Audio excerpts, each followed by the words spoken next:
Welcome to the channel Life of Slaves. Today's story is about a black boy in 1877 named John Mercer, known for his blue eyes, who was believed dead and then returned from the grave in a case so impossible, bizarre, and inexplicable it left an entire community in fear and disbelief. This is a difficult and intense story. So take a moment, breathe, and listen carefully. Before we begin, be sure to subscribe and write in the comments which city and country you're listening from. Your participation helps keep these stories remembered instead of buried. Let's begin. The winter of 1877 descended upon Charleston, South Carolina, with an unusual ferocity that old-timers claimed they hadn't witnessed in 4 decades. For the first time in living memory, the Ashley River froze along its edges, and frost crept across the cobblestones of the old city like ghostly fingers reaching up from a forgotten past. But it wasn't the cold that would make this winter unforgettable. It was what emerged from the darkness on a frigid February night, something that would shake the foundations of everything the people of Charleston thought they understood about life, death, and the boundaries between them. On the evening of February 14th, just as the church bells struck midnight, a boy walked through the iron gates of St. Michael's Cemetery. His bare feet left no prints in the thin layer of snow that had fallen earlier that day. Tattered remnants of what had once been a simple cotton shirt and trousers hung from his thin frame like grave shrouds. But it was his eyes that would haunt those who saw him first, brilliant blue, luminous in the moonlight, set in a face as dark as polished mahogany. In an era where such a combination was rare enough to draw stares, these eyes seemed to glow with an otherworldly light that defied natural explanation. The night watchman, Silas Porter, a grizzled Confederate veteran who had seen horrors enough during the war to steel his nerves against most disturbances, dropped his lantern when he saw the boy. The glass shattered on the frozen ground, oil spreading in dark rivulets that reflected the moon like spilled mercury. Silas would later tell anyone who would listen that he had stared into the face of the impossible that night, a child he had helped bury with his own hands 3 weeks prior. The boy's name was John Mercer, and according to every official record, every witness, and every shred of physical evidence, he had died on January 22, 1877, at approximately 4 in the afternoon. To understand the impossibility of what happened that February night, we must first journey back 6 years earlier to the autumn of 1871, when John Mercer's story truly began, not with his death, but with his arrival into a world that had barely begun to heal from the wounds of war. John had been born in the turbulent spring of 1865, just as General Sherman's army was carving its way through the Carolinas and the Confederacy was breathing its last tortured breaths. His mother, Sarah Mercer, was a woman whose past remained shrouded in deliberate silence. She had appeared in Charleston in the summer of 1864, her belly already swollen with child, claiming to be a freed woman from Savannah whose papers had been lost in a fire.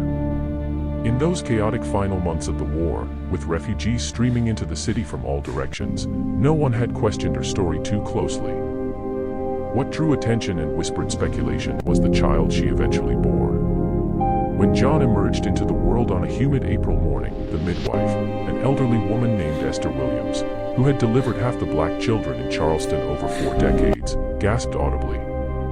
The infant's skin was dark, unmistakably African in heritage, but his eyes, when they finally opened 3 days after birth, were the color of a clear summer sky. In the strictly segregated society of Reconstruction-era Charleston, such anomalies carried dangerous weight. Eyes that blue suggested white ancestry, and white ancestry suggested stories that polite society preferred to leave unspoken. But Sarah Mercer offered no explanations. She worked as a washerwoman, taking in laundry from the better homes in the city, keeping her head down and her son close. They lived in a small wooden house on Archdale Street in the heart of the neighborhood that had become home to Charleston's growing community of formerly enslaved people trying to build new lives in freedom's uncertain dawn. John grew up as a quiet, observant child. His unusual eyes made him a target for both curiosity and cruelty from other children, but he learned early to deflect attention with a gentle demeanor and quick smile. He attended the school established by the Freedmen's Bureau, where a northern teacher named Miss Catherine Hewitt recognized in him an uncommonly sharp mind. By the age of 6, John could read better than children twice his age. By 7, he was helping Miss Hewitt teach the younger students their letters. But it was his relationship with his mother that defined those early years. Sarah Mercer loved her son with a fierce, almost desperate intensity that everyone in their neighborhood recognized. She worked brutal hours to keep them fed and clothed, her hands becoming raw and cracked from endless days in scalding wash water. On Sunday evenings, when the week's labor was done, she would sit with John on the small porch of their house and tell him stories, not fairy tales, but something stranger. She spoke of a place she called the threshold, a space between waking and sleeping, between living and dying, where the rules that governed ordinary existence grew thin and flexible. The world ain't all what you can see and touch, John, she would tell him, her voice taking on a distant quality as twilight deepened around them. There's doors everywhere, if you know how to look for them. Doors that open onto places that don't follow the laws folks think can't be broken. Young John would listen, not fully understanding, but sensing that his mother was sharing something important, something she needed him to know. She would touch his face gently, her work-roughened fingers tracing the outline of his cheekbones, and add, "You got a foot in both worlds, child. Them eyes of yours, they see more than most. You remember that when the time comes." The time came in the fall of 1871 when John was 6 years old. It started with dreams, vivid, unsettling visions that would jolt him awake in the dead of night, his heart hammering against his ribs. He dreamed of a man he had never seen before, tall, with pale skin and eyes the same impossible blue as his own. In the dreams, this man would stand at the foot of John's bed, not speaking, just watching with an expression of profound sadness. Sometimes he would reach out a hand as if offering to pull John toward him, toward something John couldn't quite see in the shadows behind the figure. Sarah noticed the change in her son immediately. John began to wake screaming, thrashing against sheets soaked with sweat. He started walking in his sleep, and twice Sarah found him standing in the small cemetery behind the Emmanuel African Methodist Episcopal Church, staring at the headstones with those luminous blue eyes reflecting the moonlight. The third time it happened, she didn't bring him home right away.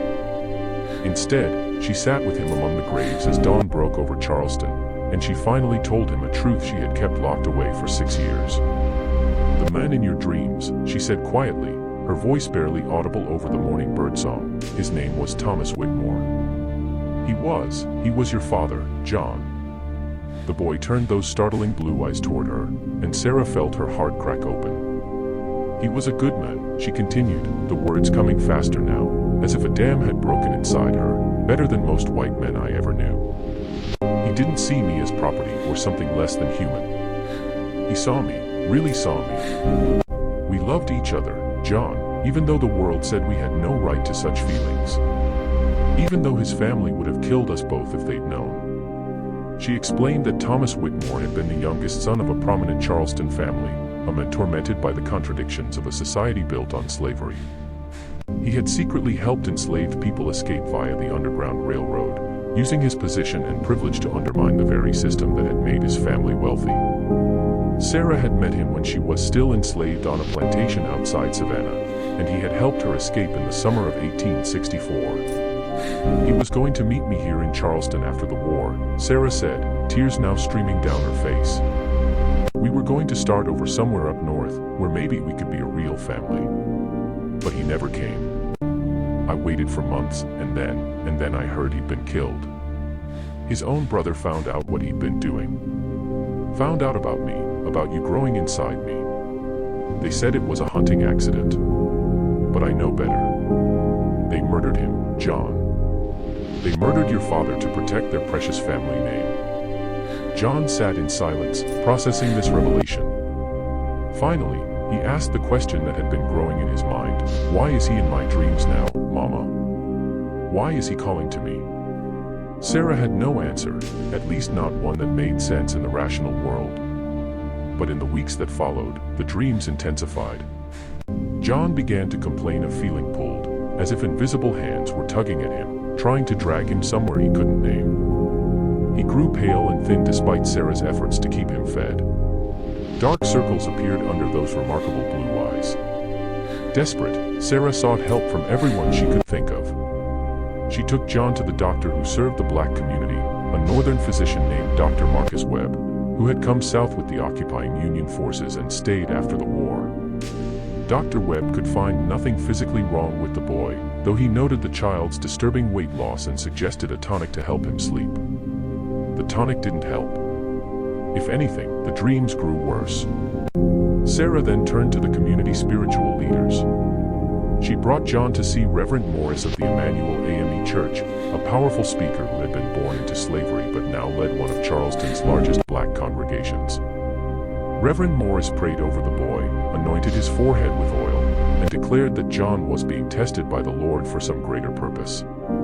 But even as the Reverend spoke words of faith and comfort, John could feel something else at work, something that had little to do with the Christian God and everything to do with forces that predated any church. It was an old woman named Delphine LeBlanc who finally spoke the truth that everyone else was too frightened or too civilized to acknowledge. Delphine was a root worker, a practitioner of the African spiritual traditions that had survived the Middle Passage and slavery, evolving into something uniquely American yet still connected to ancient knowledge. She lived on the outskirts of the black neighborhood in a cabin that most people avoided after dark. Sarah had resisted going to Delphine for weeks, knowing that seeking such help would brand her as backward, as someone who clung to the superstitions that educated, respectable freed people were supposed to abandon. But when John began to speak in his sleep in a voice that didn't sound like his own, a deep male voice that sometimes used words in a language Sarah didn't recognize, she swallowed her pride and made the journey to Delphine's cabin. The old woman took one look at John and nodded slowly, as if confirming something she had long suspected. "This child got one foot in this world and one foot in the next," Delphine said, her accent thick with the Gullah influences of the Sea Islands. "That man who comes in his dreams, his blood father, he ain't resting easy. He got unfinished business, and he's calling to his son to help him finish it." Sarah felt ice water flood her veins. "What kind of business?" Delphine shook her head. "The dead don't always speak clear, child. But I can tell you this, that boy of yours, he's marked. Them blue eyes ain't just from his daddy's blood. They a sign. He can see between the worlds, walk paths that are closed to most folks, and something on the other side wants him to walk them paths soon. How do I stop it?" Sarah asked, her voice breaking. "You don't," Delphine replied simply. "You can't stop what's written in a person's bones. All you can do is prepare him for what's coming." Over the following weeks, Delphine worked with John, teaching him techniques passed down through generations, ways to protect himself spiritually, how to distinguish between helpful spirits and malevolent ones, methods for grounding himself in the physical world when the pull of the other side grew too strong. Sarah watched these sessions with a growing sense of dread, understanding that she was losing her son to forces beyond her comprehension or control. And then, in the bitter January of 1877, everything changed. The sickness came on suddenly. One morning, John woke with a fever so intense that his skin felt like fire to the touch.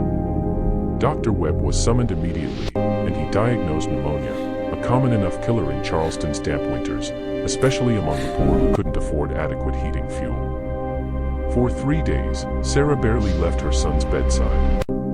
She bathed him with cool water, spooned broth between his cracked lips, and prayed with a desperation that bordered on madness. The fever broke on the 4th day, and for a brief shining moment, she thought he would recover. But on the 5th day, something changed. John's breathing grew shallow and labored. His eyes, those extraordinary blue eyes, took on a glassy, distant quality, as if he was looking at something far beyond the walls of their small house.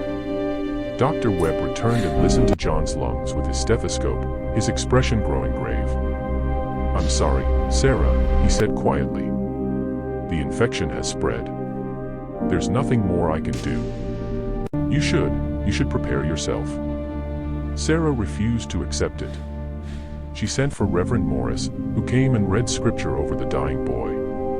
She sent for Delphine, who burned herbs and chanted in languages that made the Reverend uncomfortable enough to leave. But none of it mattered. On January 22, 1877, as the afternoon sun slanted through the window of their small house, John Mercer took his last breath. He was 11 years old. Sarah's scream could be heard throughout the neighborhood, a sound of pure primal anguish, the cry of a mother whose world had just ended. Women from neighboring houses came running, and they found Sarah collapsed over her son's body, weeping with such violence that they feared for her sanity. Dr. Webb returned to officially pronounce the death and fill out the necessary documents. He noted the time, 4:17 p.m. closed John's eyes, those remarkable blue eyes, with his own hands, and pulled the sheet up over the boy's face. The funeral was held 3 days later at the Emmanuel AME Church.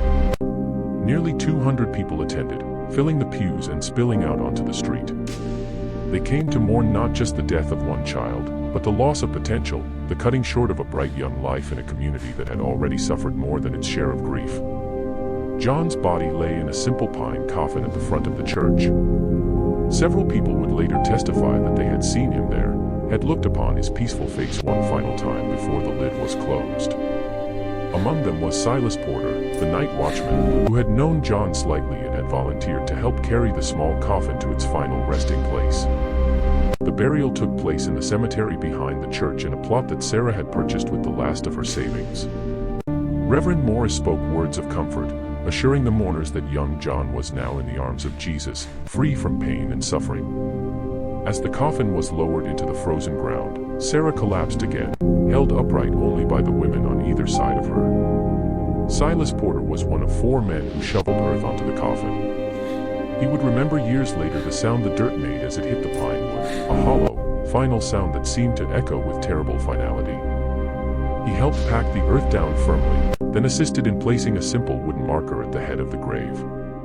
It read simply, John Mercer, 1865 to 1877. Gone to glory. For 3 weeks, that grave remained undisturbed. Sarah visited it daily, kneeling in the frozen earth and speaking to her son as if he could still hear her. Other mourners came too, leaving small tokens, wildflowers when they could find them, smooth stones, once a small wooden toy horse that John had admired in life. The grave looked like any other grave. The earth remained settled and compact. There was no indication that anything unusual was occurring beneath the surface. But on the night of February 13th, something changed. A few minutes past midnight, a young couple taking a shortcut through the cemetery claimed they heard sounds coming from the direction of the newer graves, a scratching, scraping sound, like fingernails on wood. They hurried past, convincing themselves it was just rats or some other animal disturbed by their passage. The next morning, an elderly man who came to tend his wife's grave noticed that the earth on John Mercer's burial site looked disturbed, as if something had shifted beneath it.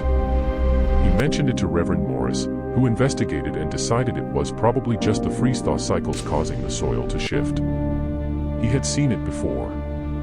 That evening, February 14th, Silas Porter began his nightly rounds of the cemetery. It was his job to ensure that no vandals disturbed the graves, a necessary precaution in a city still torn by the hatreds of war and Reconstruction.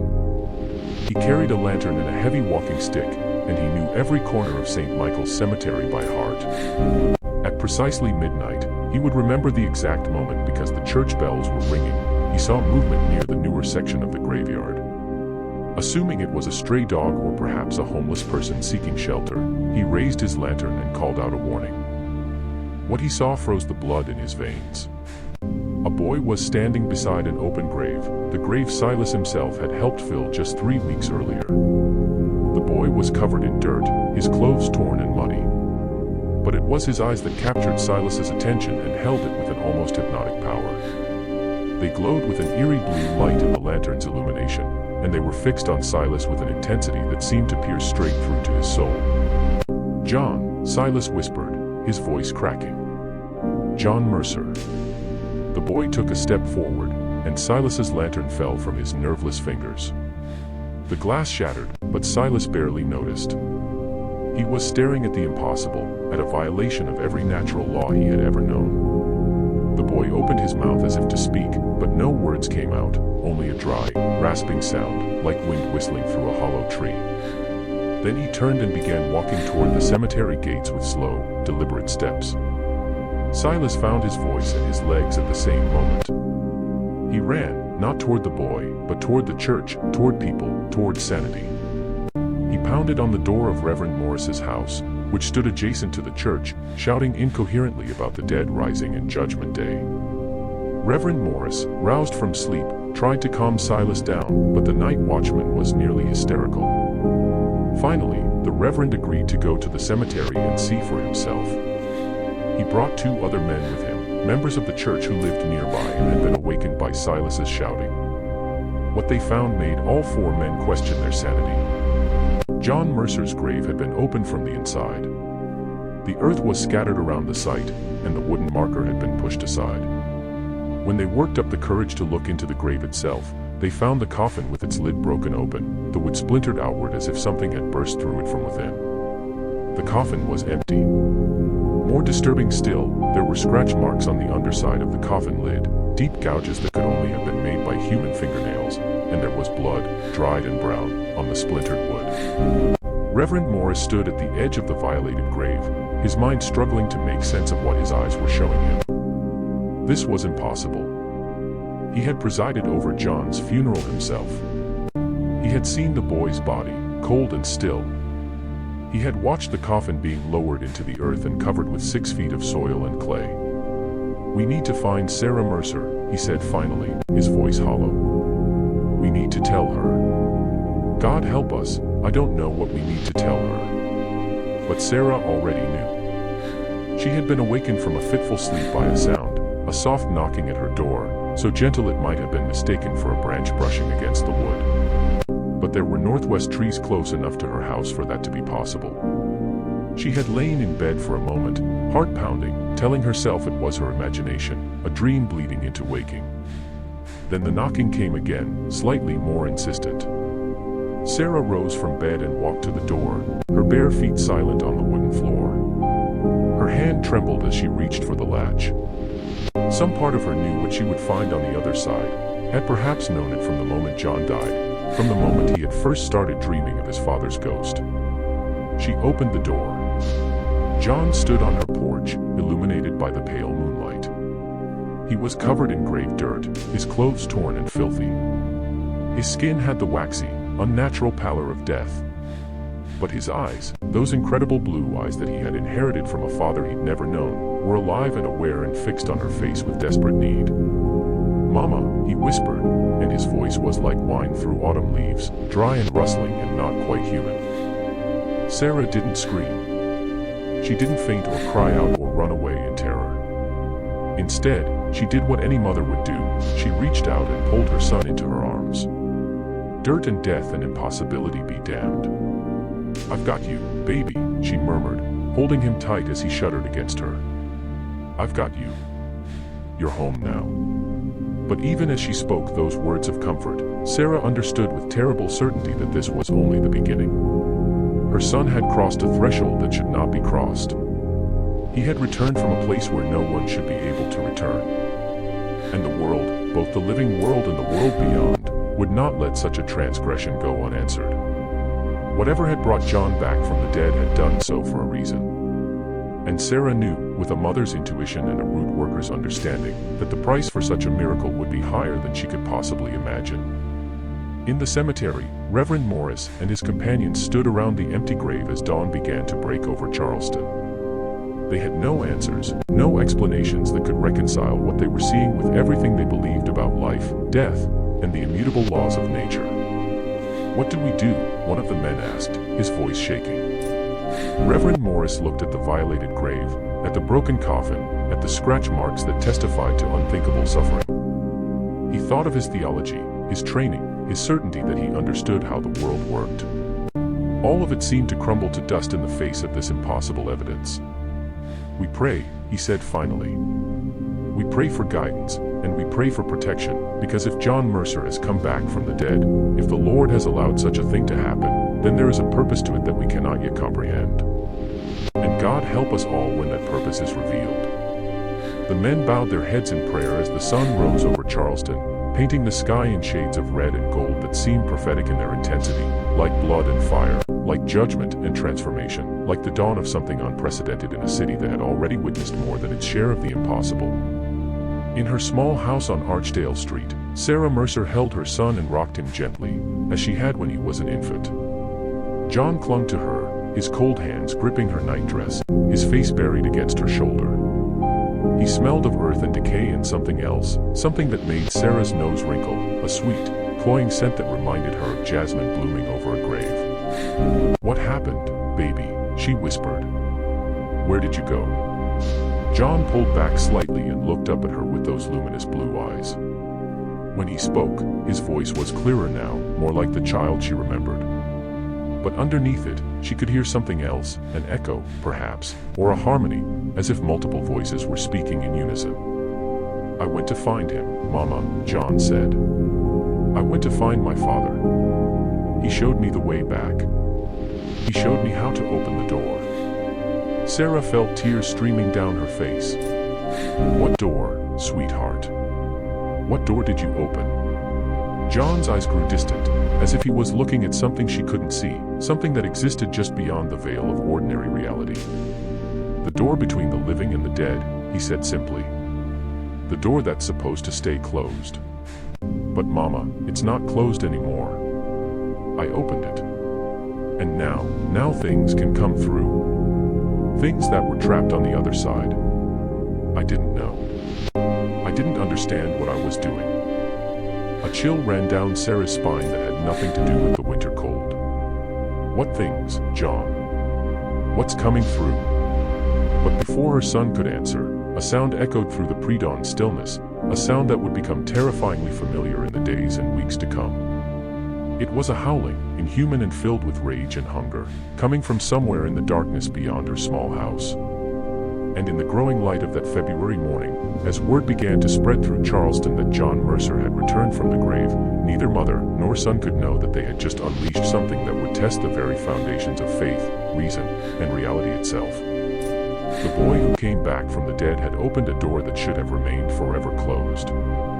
And through that door, darkness was pouring into the world like water through a broken dam, bringing with it horrors that would make even the nightmares of war seem pale and distant by comparison. This was only the beginning of the impossible.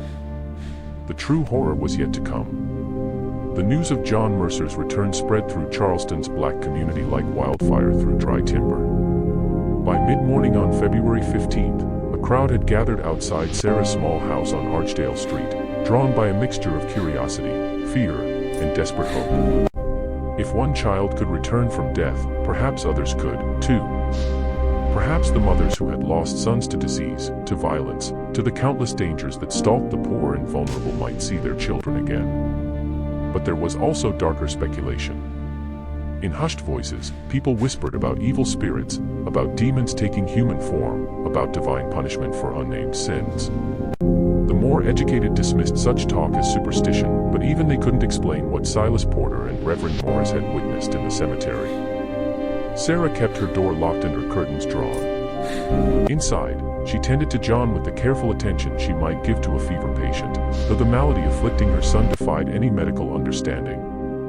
He was cold to the touch, his skin maintaining an unnatural chill despite the blanket she wrapped around him and the fire she kept burning in the small hearth. His breathing was shallow and irregular, sometimes stopping for minutes at a time before resuming with a shuddering gasp that made Sarah's heart lurch. Most disturbing were his eyes. Those remarkable blue eyes now seemed to glow with their own internal light, especially in darkness. When John looked at her, Sarah had the unsettling sensation that her son was seeing through her, past her, into dimensions and distances that mortal vision should not penetrate. "Tell me everything," she said on that first morning, sitting beside him on his narrow bed. "Tell me what happened after you died." John's gaze grew distant, unfocused. When he spoke, his voice carried that strange harmonic quality that made it sound as though multiple people were speaking at once. "I remember the fever," he began slowly. "I remember burning, feeling like my body was on fire from the inside. And then there was pain, terrible pain in my chest, like something was squeezing my lungs. I couldn't breathe, Mama. I tried so hard, but I couldn't pull any air into my body." Sarah gripped his cold hand, tears streaming silently down her face. And then suddenly the pain stopped. Everything stopped. I was floating above my bed, and I could see you below me, crying and holding my body. I tried to tell you I was all right, that I didn't hurt anymore, but you couldn't hear me. Nobody could hear me. He paused, his luminous eyes reflecting the firelight in strange ways. There was a pull, like a current in a river. It was drawing me away from my body, away from you, away from everything I knew. I didn't want to go, but I couldn't resist it. The pull got stronger and stronger, and then everything went dark. John shuddered, and Sarah pulled the blankets tighter around him. When the darkness cleared, I was in a place that wasn't a place. It was gray and foggy, and I could hear voices all around me. Thousands of voices, maybe millions, all talking at once. Some were crying, some were screaming, some were just empty, making sounds that weren't quite words. Where were you, baby? I don't know, Mama. Delphine called it the threshold. Remember, the space between worlds. I think that's where I was. And I wasn't alone. There were others there, people who looked as confused as I felt. Some of them had been there a long time. I could tell because they were starting to fade, becoming see-through like smoke. John's grip on Sarah's hand tightened, his supernatural strength making her wince. I was so scared. I called out for you, for anyone who could help me. And that's when he appeared. My father. Thomas Whitmore. Sarah's breath caught. You saw him. You saw Thomas. Yes. He looked just like in my dreams, but more real, more solid than anything else in that gray place. He came to me and he said, John, you shouldn't be here. Not yet. You're being called too early. I asked him what he meant, and he told me that I had a purpose, something I was supposed to do in the world of the living. He said the door had opened too soon, before I was ready, before I understood what I was meant to be. What door? John's eyes met hers, and Sarah saw terrible knowledge reflected in their blue depths. The door between life and death. Mama, he said, it's always been there, locked and sealed, keeping the dead in their realm and the living in theirs. But something broke the seal. Something cracked it open just enough for spirits to slip through. And because of my blood, because I'm caught between two worlds, black and white, living and dead, I could see the door. I could feel it calling to me even before I died. He fell silent for a moment, gathering his thoughts or perhaps gathering the courage to continue. My father said he could send me back. He said he knew the way, knew the paths that led from death back to life. But he warned me that coming back would change me, would make me something that was neither fully alive nor fully dead. He said I would be a bridge, a doorway myself. And he said that once I crossed back over, other things might follow. Sarah felt ice forming in her stomach. What other things? The angry ones. The ones who died violently, who died too soon, who have unfinished business in the world of the living. My father said they would sense the opening I created and try to push through behind me. He said I would have to learn to control it, to close the door when it needed to be closed and open it when it needed to be open. But you're just a child, Sarah whispered. How can you be expected to do such things? John's smile was sad and far too old for his young face. I'm not really a child anymore, Mama. I don't think I ever will be again. Something happened when I crossed back over. I brought knowledge with me, understanding that doesn't belong in the mind of an 11-year-old boy. I can see things now, know things, and it scares me. Before Sarah could respond, a loud knock echoed through the house. A voice called out, Sarah Mercer, this is Dr. Webb. Please, I need to examine the boy. People are afraid, and we need to understand what's happening. Sarah looked at John, who nodded slowly. Together, they went to the door. Dr. Marcus Webb stood on the porch, his medical bag in hand. Behind him, Sarah could see at least 30 people gathered in the street, watching with a mixture of hope and fear. The doctor's face was pale, his eyes showing the strain of a sleepless night. May I come in? He asked quietly. Sarah stepped aside, and Dr. Webb entered the small house. When his eyes fell on John, he stopped abruptly, his professional composure cracking. Dear God, he breathed. It's true. You're really.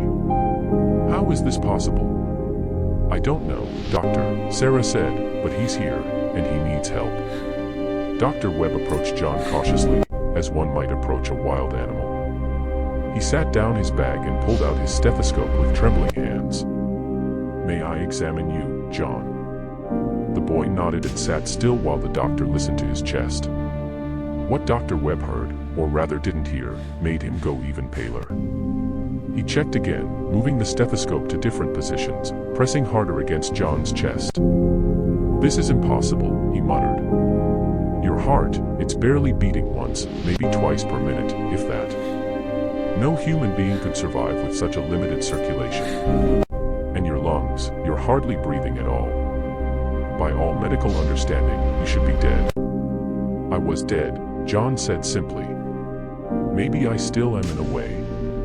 Dr. Webb examined John's eyes, his reflexes, his skin temperature. Every test revealed anomalies that defied medical explanation. The boy's body temperature was at least 20 degrees below normal. His pupils responded to light, but with an unnatural slowness. When the doctor pricked John's finger to test his blood, what emerged was darker than normal blood, almost black, and it didn't clot properly. "I need to report this," Dr. Webb said, backing away from John as if proximity to the impossible might somehow contaminate him. "The medical authorities need to know.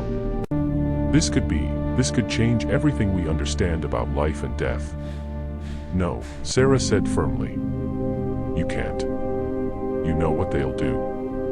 They'll take him away, put him in some laboratory or asylum. They'll treat him like an animal, a curiosity to be studied and displayed. I won't let that happen to my son." Dr. Webb looked torn, his scientific curiosity warring with his humanity. Finally, he nodded. "For now, I'll say nothing.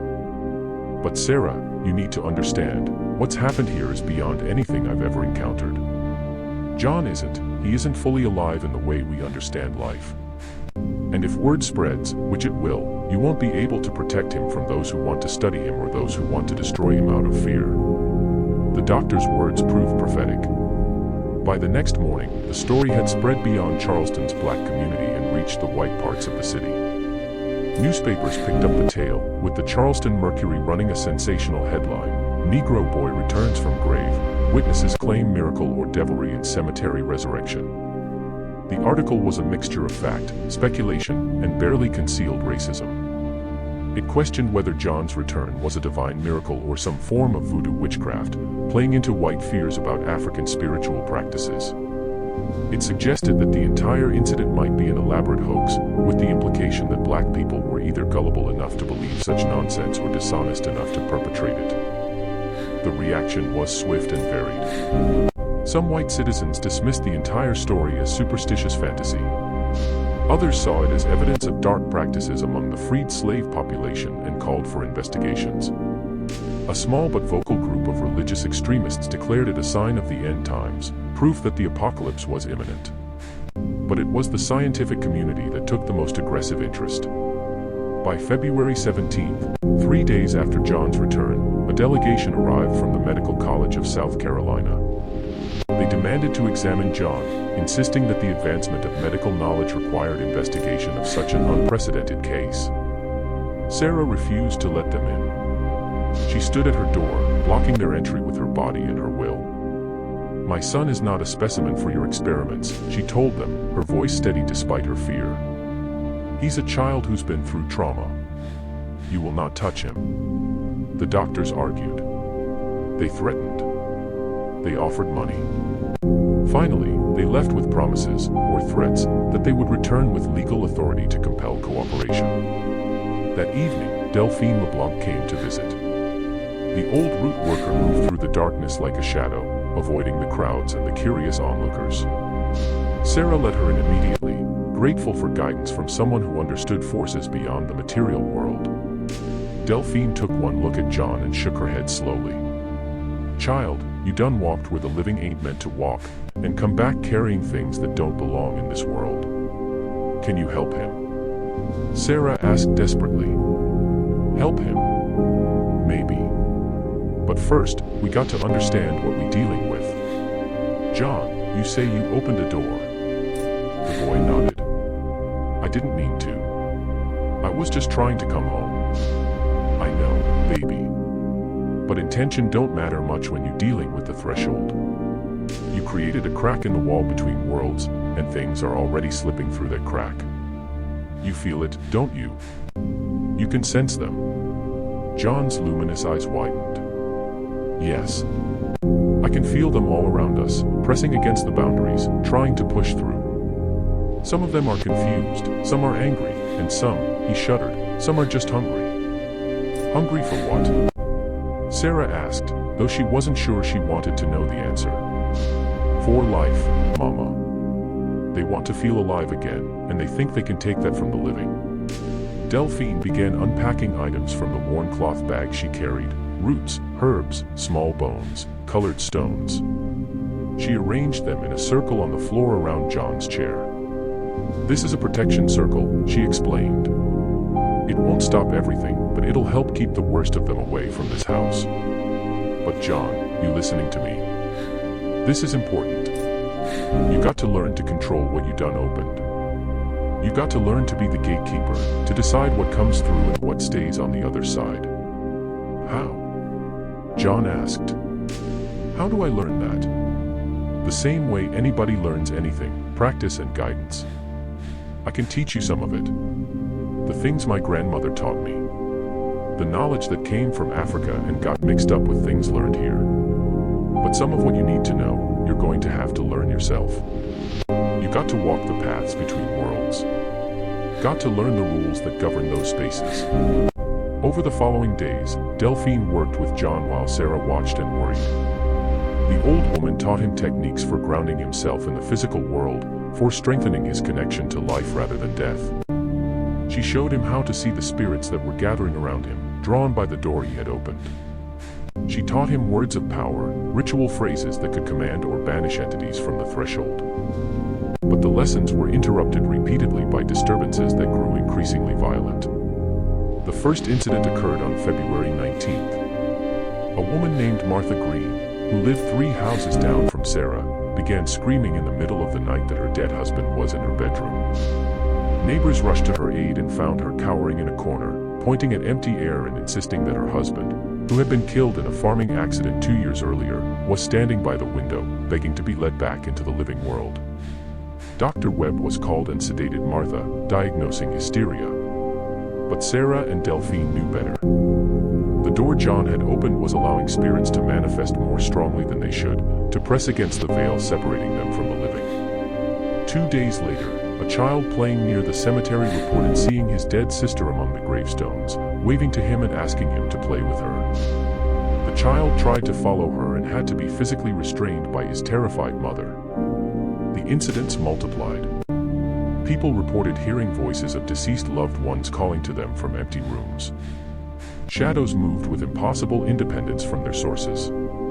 Objects fell from shelves without explanation. Dogs barked at nothing and refused to enter certain areas that they had previously shown no fear of. Charleston's black community was gripped by growing panic. Some blamed John directly, calling him cursed or possessed. Others defended him, insisting he was merely a victim of forces beyond his control. Arguments broke out in churches and on street corners. Families were divided over whether John represented a miracle or a threat. Reverend Morris tried to calm his congregation, but even he was shaken. He had seen the empty grave, had witnessed evidence that defied his theological understanding. In his sermons, he spoke of mysteries beyond human comprehension, of faith tested by the impossible. But his words provided little comfort to people who were experiencing supernatural disturbances in their own homes. Then, on February 24th, something far worse occurred. A man named Isaiah Tucker, a blacksmith who lived on the outskirts of the neighborhood, was found dead in his workshop. His body was unmarked, showing no signs of violence or disease, but his face was frozen in an expression of absolute terror. More disturbing, witnesses reported seeing him walking through the streets that very evening, hours after Dr. Webb had pronounced him dead. The walking corpse, for that was what people called it, moved with jerking, unnatural movements, like a puppet being controlled by an unskilled puppeteer. It walked to the house of a woman Isaiah had loved before his marriage, a woman who had rejected him 20 years earlier. There it stood outside her window, not speaking or moving beyond the mechanical shifting of its feet. The woman's screams brought neighbors running. When they arrived with lanterns and weapons, they found Isaiah's body collapsed on the ground, truly dead this time, his flesh already beginning to take on the waxy quality of a corpse that had been dead for hours rather than minutes. This incident shattered whatever fragile calm had remained in the community. If the dead could not only appear as ghosts but could reanimate their own corpses, then nowhere was safe. No one could be certain that the person they were speaking to was truly alive or merely a walking corpse animated by forces from beyond the grave. A town meeting was called at the Emmanuel AME Church. Nearly 500 people crowded into the building and spilled out onto the grounds. The mood was ugly, hovering on the edge of violence. Many in the crowd demanded that John be forced to leave Charleston. Some went further, suggesting that the boy should be destroyed, that he was an abomination whose continued existence threatened them all. Reverend Morris tried to maintain order, but the fear was too powerful.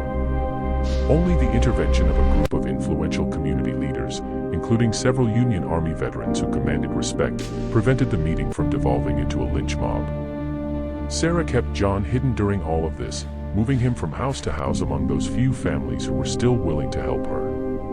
Delphine stayed close, providing protection through her knowledge of spiritual defense. But even the old root worker was beginning to look worried. "This is bigger than I thought," she admitted to Sarah on the night after Isaiah Tucker's walking corpse had terrified the neighborhood. The door John opened, it's widening. More spirits are pushing through, and some of them are strong enough to take physical form. If this keeps up, the boundary between life and death is going to collapse completely in this part of the city. "What can we do?" Sarah asked, exhausted from fear and sleepless nights. "There's only one thing that might work," Delphine said slowly. "John needs to go back." Sarah felt as if the floor had dropped out from beneath her. "Back? You mean back to death?" "Not exactly. He needs to go back to the threshold, to the place between worlds where he was after he died. He needs to find the door he opened and close it properly. It's the only way to stop what's happening." "But how? How can he do that without dying again?" Delphine pulled a small leather pouch from around her neck. Inside was a mixture of herbs and other substances Sarah couldn't identify. "This is something my grandmother made, something that was given to her by her grandmother, passed down from the old country. It's a poison, but not the kind that kills the body. It kills the connection between body and spirit temporarily. John drinks this, and his spirit will leave his body and travel to the threshold, but his body stays alive, barely kept going by the medicine. If he can find the door and close it, he can return to his body. If he can't, or if something goes wrong, then he'll die for real. This time." Sarah looked at her son, who had been listening silently to this conversation. John met her gaze with those unnaturally blue eyes, and she saw in them a determination that broke her heart. "I have to try, Mama," he said quietly. "This is my fault. I opened the door because I wanted to come back to you so badly, but I didn't understand what I was doing. All these people being frightened. Isaiah Tucker's corpse walking, that's because of me. I have to fix it." "You're 11 years old," Sarah whispered. "You shouldn't have to carry this burden."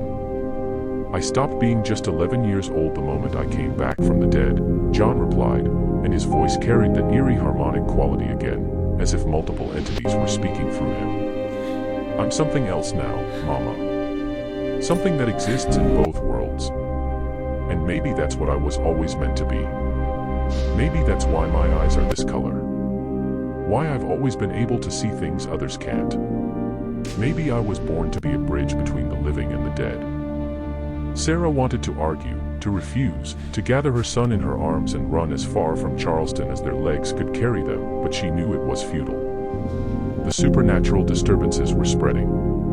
Soon the white authorities would become involved, and their reaction would be far more dangerous than anything the black community might do. If John was to have any chance of survival, he needed to close the door he had opened. That night, in a small room lit only by candles, Delphine prepared the ritual that would send John's spirit back to the threshold. She drew symbols on the floor with chalk and ash, symbols that predated Christianity, that reached back to African traditions and perhaps even further into humanity's ancient past. Sarah held John's hand as Delphine mixed the poison with water and honey to make it drinkable. The old woman chanted in a language that was neither English nor any African tongue Sarah recognized. Perhaps it was a language that existed only in those spaces between worlds, a tongue spoken by those who walked the boundaries between life and death. "When you drink this," Delphine told John, "your spirit will separate from your body. You'll go back to the threshold, to that great place you told us about. But this time, you'll be aware. You'll be able to navigate those spaces with intention. Find the door you opened. You'll know it when you see it. And close it. Seal it the way it was before. You understand. John nodded, though his face was pale with fear. Your body will stay here, and we'll keep it safe. You'll have until sunrise. If you're not back by then, the connection between your body and spirit will break permanently. You'll die for real, and there won't be any coming back this time. How will I know how to close the door? John asked. Trust your instincts. Trust the knowledge that came back with you from death. And trust your father. If he helped you open the door, maybe he can help you close it. Sarah kissed her son's forehead, tasting salt from her own tears. I love you, baby. You come back to me. You hear? You come back. John squeezed her hand. Then he took the cup from Delphine and drank. The effect was almost immediate. John's eyes rolled back in his head, and his body went rigid. Sarah had to hold him upright to prevent him from falling as violent convulsions shook his small frame. Then, just as suddenly, he went completely still. His breathing stopped. His heartbeat ceased. For all intents and purposes, John Mercer was dead again. But Sarah could see something that others might have missed, a faint shimmer in the air above John's body, like heat waves rising from sun-baked ground. It was his spirit, she realized, separating from his physical form. Delphine began chanting again, weaving her voice around the protective symbols she had drawn, creating a spiritual barrier that would keep John's body safe while his spirit wandered the threshold. Sarah joined her, though she didn't know the words. She simply poured all her love, all her hope, all her desperate prayer into the sound, trusting that the intent mattered more than the language. Meanwhile, John's spirit was already far from that small candlelit room. He found himself once again in the gray, foggy realm he had visited after his death, the threshold between worlds. But this time, he was aware in a way he hadn't been before. He could see the structure of this place, the way it existed as a liminal space connecting the world of the living to whatever lay beyond. The fog swirled around him, and he could hear the voices of the dead, thousands upon thousands of them, all crying out, all seeking something. Some wanted to return to life. Some wanted to move on to whatever came after. Some were simply lost, trapped in this gray space, unable to find their way forward or back. Father, John called out into the mist. Thomas Whitmore, I need your help. For a long moment, there was no response. Then the fog began to part, and Thomas Whitmore emerged. He looked exactly as John remembered from his previous visit, a tall man with kind eyes, the same startling blue as John's own. I knew you would have to come back, Thomas said, his voice filled with sadness. I tried to warn you about what opening the door would mean. I know. I'm sorry. I just wanted to see my mother again so badly. But now everything is going wrong. The dead are crossing over, frightening people, even taking over their corpses. I need to close the door, Father. I need to fix what I broke. Thomas nodded slowly. Follow me. I'll show you where it is. But John, you need to understand. Closing the door won't be easy. Other spirits have realized it's open, and they're fighting to keep it that way. They've been trapped here for so long, desperate to return to the living world. They won't give up that opportunity without a fight. As they walked through the gray landscape, John began to notice details he had missed before. The threshold wasn't empty space. It was layered with the shadows of the living world. He could see ghostly outlines of buildings, streets, even people moving through their daily lives. But all of it was translucent, insubstantial. It was as if the threshold existed simultaneously with the physical world, occupying the same space but on a different frequency of existence. This is how we see the living, Thomas explained, gesturing to the shadow world around them. This is how the dead watch those they left behind.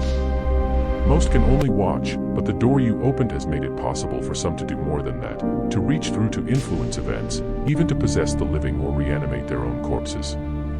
They walked for what felt like hours, though time seemed to flow differently in this place. Finally, they came to a structure that made John's breath catch in his throat, though he reminded himself that he didn't technically need to breathe in this spiritual form. The door stood alone in the gray fog, massive and ancient, carved from some dark wood that seemed to absorb light rather than reflect it. It was covered in symbols that hurt to look at directly, characters that seemed to shift and change when John tried to focus on them. And it stood open, not wide, but cracked just enough for things to slip through. Around the door, spirits crowded and pressed, fighting to push through the opening. John could see them clearly now, the desperate, the angry, the hungry dead, all clamoring for a chance to return to the world of the living. Some had the faces of people he recognized from the cemetery. Others were strangers or had been dead so long they had forgotten what it meant to be human. There, Thomas said, pointing at the door. That's what you need to close. But look at how many are guarding it, trying to keep it open. They'll resist you with everything they have. John moved closer, and immediately the spirits turned their attention to him. He felt their hunger, their rage, their desperate need. They recognized him as the one who had opened the door, and they both blessed and cursed him for it. You can't close it, one spirit shrieked, its form barely human anymore. We have a right to return. We have unfinished business. You opened it for us, another howled. You can't take it back now. The spirits began to swarm toward John, and he felt genuine fear. These weren't gentle ghosts or benign presences. These were entities that had been twisted by death, by years or decades or even centuries of existing in this gray liminal space. They would tear him apart if they could, would scatter his spirit so completely that he could never find his way back to his body. But then Thomas stepped forward, placing himself between John and the advancing horde. Stand back, Thomas commanded, and his voice carried an authority that made even the most aggressive spirits pause. This boy is under my protection. He came here to make things right, and you will not stop him. Who are you to command us? One of the spirits demanded. I am Thomas Wigmore, and I am this boy's father. I died before my time, murdered by my own blood. But I do not seek to return to the living world. I know my place is here, and I accept it. But this child, he still has life in him, still has a purpose in the world you're trying to invade. I will not let you harm him. The spirits hesitated, and in that moment of uncertainty, Thomas turned to John. You need to close the door now, while I'm holding them back. But son, you need to understand something. Closing the door means sealing yourself off from this place. Once it's shut, you won't be able to see me anymore. You won't be able to visit me or speak with me. The connection between us will be severed. John felt tears that didn't technically exist streaming down his spiritual cheeks. But I just found you. I just got to know my father. I know, and I wish we had more time. But the living and the dead aren't meant to mix freely. That boundary exists for good reason. If you don't close this door, more people will die. More spirits will cross over and cause chaos. You have to do this, John. How? How do I close it? Thomas smiled sadly. The same way you opened it, with your will, with your nature as something that exists between both worlds. You straddle the boundary between life and death, John. That's your gift and your curse. Use that power to seal the door. John approached the massive door, feeling the resistance of the spirits behind him growing stronger. He placed his hands on the dark wood, and immediately he felt the enormity of what he was attempting. The door wasn't just a physical barrier. It was a metaphysical boundary, a fundamental separation between two states of existence. Opening it had been relatively easy because he had been desperate and had help from the other side. Closing it would require him to go against the will of hundreds, perhaps thousands of entities who wanted it to remain open. He thought of his mother waiting in that small room for him to return. He thought of his community terrorized by supernatural disturbances. He thought of Isaiah Tucker's walking corpse and the fear in people's eyes. And he thought of all the lives that would be destroyed if this door remained open, if the boundary between life and death continued to erode. John gathered his will, his consciousness, everything that made him himself. And he pushed. The door resisted. Behind him, he could hear the spirits howling in rage, could feel them trying to pull him away from his task. But Thomas was there, holding them back with a father's fierce determination to protect his child. "Close," John commanded, putting all his power into the word. "Close and seal, and let no more pass through." The door shuddered. The spirits screamed. And slowly, painfully, the massive wooden barrier began to swing shut. As it moved, John felt something tearing inside him, the part of him that existed in both worlds, the part that had made it possible for him to return from death. Closing the door meant severing the dual nature, meant choosing life over the threshold. It meant saying goodbye to his father forever. "I love you," he called out to Thomas, his voice breaking. "I love you, and I wish we could have had more time." "I love you too, son," Thomas replied, his form already beginning to fade as the door closed. "Live well. Make me proud. And don't grieve for me. I'm at peace knowing that you're alive and that you're going to be all right." The door slammed shut with a sound like thunder, and John felt a massive surge of power rush through him. The symbols on the door flared with brilliant light, sealing themselves, becoming impenetrable.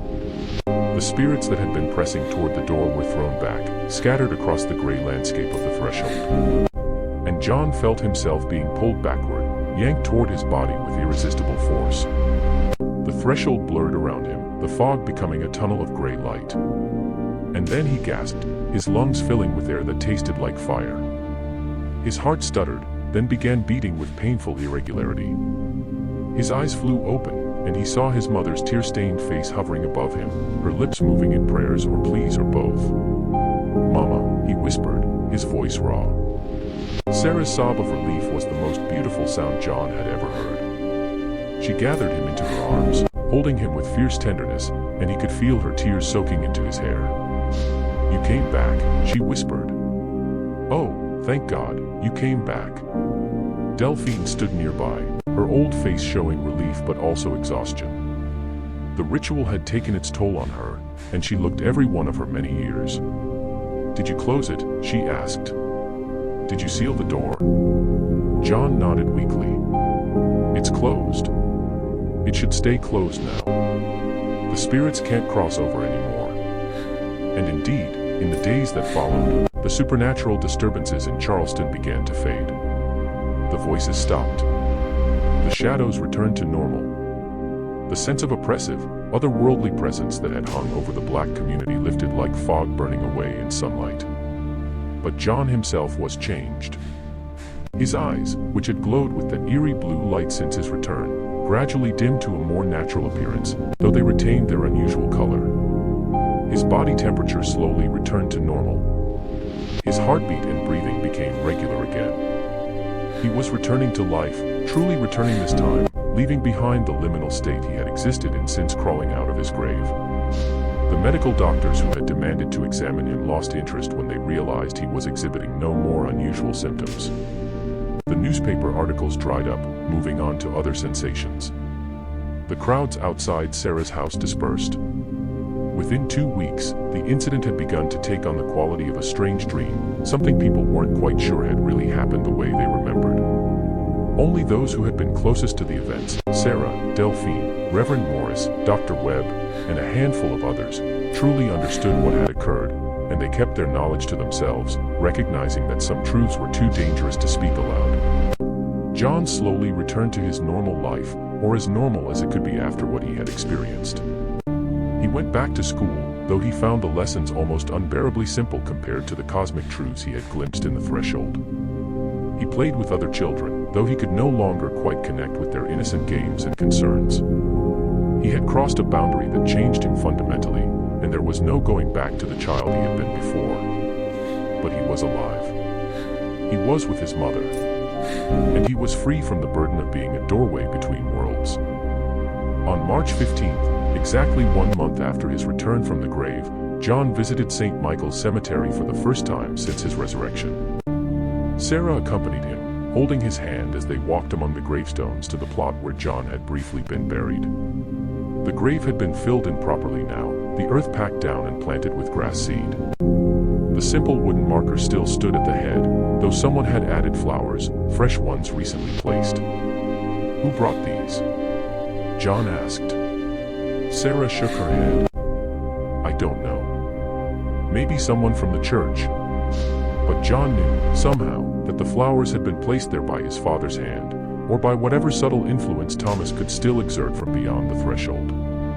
It was a message, a sign that even though the door was closed, even though they could no longer see or speak to each other, the love between father and son transcended the boundary between life and death. John knelt by the grave and placed his hand on the earth. "Thank you," he whispered, knowing somehow that Thomas would hear. "Thank you for showing me the way home. And thank you for helping me close the door. I'll make you proud, Father. I promise." The wind rustled through the cemetery, carrying the scent of early spring flowers and fresh earth. Sarah stood behind her son, one hand on his shoulder, and together they stood in silent communion with the dead and the living, with the past and the future, with the impossible miracle that had been granted and the terrible price that had been paid for it. In the years that followed, John Mercer would grow into a man of remarkable character and quiet wisdom. He would become a teacher, then a minister, dedicating his life to helping others navigate the mysteries of existence and find peace with mortality. He would never speak publicly about what happened to him in the winter of 1877, but those who knew him well recognized that he carried within him a profound understanding of the boundary between life and death, a knowledge that made him uniquely suited to comfort the dying and console the grieving. And sometimes, on quiet nights, he would stand by his window and look up at the stars, and he would feel, just for a moment, the faint presence of his father watching over him from whatever realm lay beyond the threshold. The door was closed, sealed forever. But love, it seemed, could find ways to transcend even the most impenetrable barriers. Charleston would remember 1877 as the year of the impossible, the year when a black boy with blue eyes came back from the dead and changed everything the city thought it understood about the boundaries of reality. Some called it a miracle. Some called it a hoax. Some whispered about dark magic and forces beyond human understanding. But for Sarah Mercer, it was simply the year she got her son back, and nothing else mattered. She had stood at the edge of the abyss and pulled her child back from the darkness. She had fought against death itself and won. And if that wasn't a miracle, then the word had no meaning. As winter gave way to spring and the city began to heal from the terror that had gripped it, life slowly returned to normal. But those who had witnessed the events of that impossible February would carry the memory with them forever, a reminder that the world contained mysteries that science could not explain, that the boundary between life and death was thinner than anyone wanted to believe, and that sometimes, just sometimes, love was powerful enough to call someone back from beyond the grave. The boy who came back from the dead had opened a door that should have stayed closed, then closed it again at terrible cost. In doing so, he had saved his community from a supernatural catastrophe while learning truths about existence that would shape the rest of his life. And in the quiet moments, in the spaces between heartbeats, John Mercer would remember his father's face, his father's voice, his father's final gift of love. The door was closed, yes. But the memory of what lay beyond would remain with him always, a bittersweet reminder of the impossible, bizarre, and inexplicable events of 1877.